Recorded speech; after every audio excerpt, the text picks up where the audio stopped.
much more are we supposed to take? Hey, from what? From you people. I mean, you people. You sound like I'm a dog or something. These women were not from the 1800s. They're not from Jim Crow South of the 1930s. This was the 1970s, the decade I was born in, and I ain't that old. And they were out in the streets screaming and protesting because they did not want black children in their schools.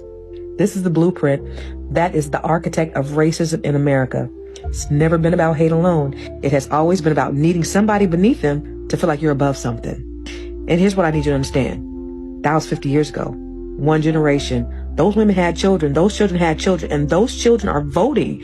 And some of them are governing. But what changed was not the thinking. What changed was the permission to say it out loud. For 50 years, it was called politically incorrect, so it went underground. It wore a suit. It spoke in policy language. It called itself law and order and merit and fiscal responsibility. But the thinking never left. And today, we are not hearing dog whistles anymore. We are hearing the full bark from everyday people, from politicians, from the highest office in the land.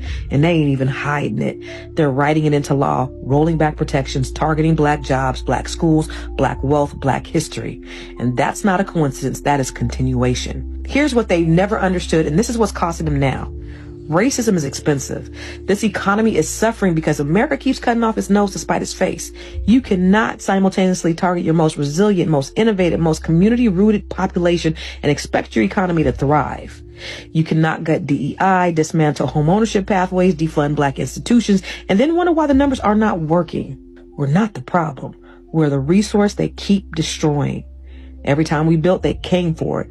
Greenwood, Rosewood, Bronzeville, the history is long and the pattern is consistent. But here's what they've never been able to destroy: the will to rebuild. America's lost credibility around the world, not because of us, because of this, because of sickness so deep that's willing to burn the whole house down just to keep us from having a room in it.